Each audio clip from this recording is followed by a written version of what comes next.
वो मेरी सोबत में रहे। क्या बात है। उलमा को समझना होगा,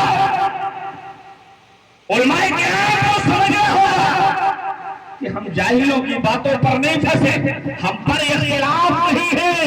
अगर तुम सच्चाई देखना चाहते हो तो हकीकत को समझ लो, मारिफत को समझ लो, तरीक़त को समझ लो, शरीयत को समझ लो।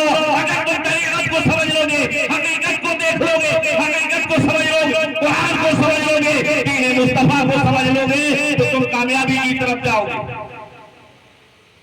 बड़ी जिम्मेदारी के साथ बोल रहा हूं, हाजिरीन स्टेज और उलमाए स्टेज, दो हाजी जिनकी आंखें मदीने तैयबा की ज़ियारत करके आई और हमारे इस्माइल चाचा जा रहे हैं दुनिया के तमाम गुनाहों से तौबा करके, दुनिया के तमाम गुनाहों की चीजें जो हुई उससे तौबा करके और गुनाह दोबारा ना हो उससे अब्द करके वो जा रहे हैं दीदारे मुस्तफा के लिए, दीदारे मुस्तफा के लिए।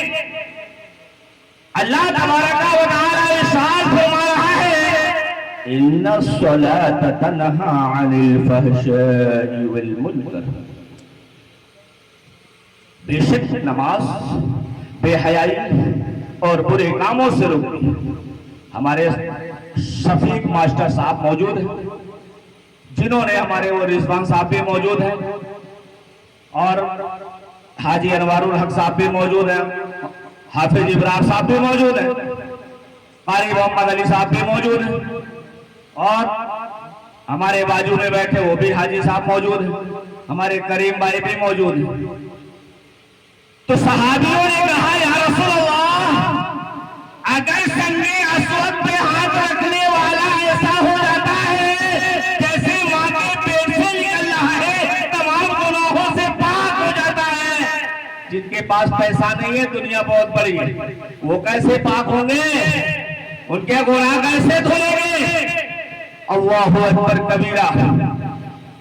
बड़े जुम्मेवारी के साथ कह रहा है मुस्तफा में साफ फरमाते हैं, सहाबियों सुनो सुनो और ये बातें आम कर देना, ये बातें तमाम दुनिया के लोगों तक पहुंचा देना, ये मैसेज को सरेआम कर देना कि अगर एक हाजी संगे अस्वद पर हाथ रख के उसके गुनाह धुल जाते हैं और वो बेहतरीन ऐसे निकलता है जैसे मां के पेट से निकलता है, तो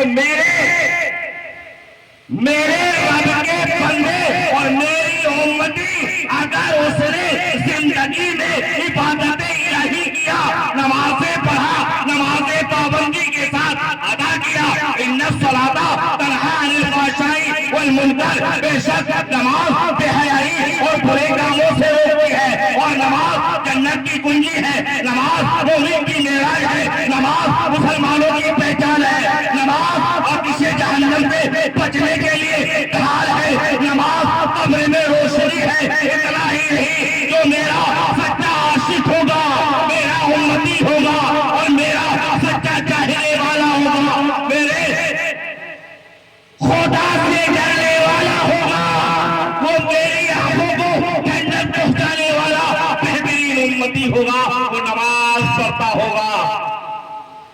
और जब बंदा पांचों वक्त की फराइज़ नमाजों को अदा किया और इसके बाद आदीना यानी जुमा का दिन आया और वो जुमे के दिन 2 रकात नमाज फराइज़ इस तरह से अदा किया कि उसके दिल के अंदर किसी तरह से कोई ख्वाहिशात ना पैदा हो, दुनियावी वसवसे पैदा ना हो, दुनिया की दौलत और शोहरतों के ख्याल में मशगूल ना हो, बल्कि वो 2 रकात नमाज़े जुमा इस तरह अदा किया कि उसके दिल के अंदर खौफे खुदा और इसके मुस्तफा रहा। तो इस तरह से अगर वो 2 रकात नमाज पूरी तरीके से अदा कर लिया तो इस तरह से पाको साफ हो जाएगा जैसे अभी मां के पेट से निकल रहा है। मुसलमानों, सबसे पहला कलमा है ला इलाहा इल्लल्लाह मुहम्मदुर रसूलुल्लाह सल्लल्लाहु अलैहि वसल्लम। अल्लाह के सिवा कोई माबूद नहीं, उसकी सल्तनत और उसकी हुकूमत में कोई शरीक नहीं, बल्कि वो वाहिद अकेला अल्लाह है। और मुस्तफा जान रहमत सल्लल्लाहु अलैहि वसल्लम अल्लाह के सच्चे प्यारे रसूल हैं। जब तुमने कलमा पढ़ लिया तो तुम पर इस्लाम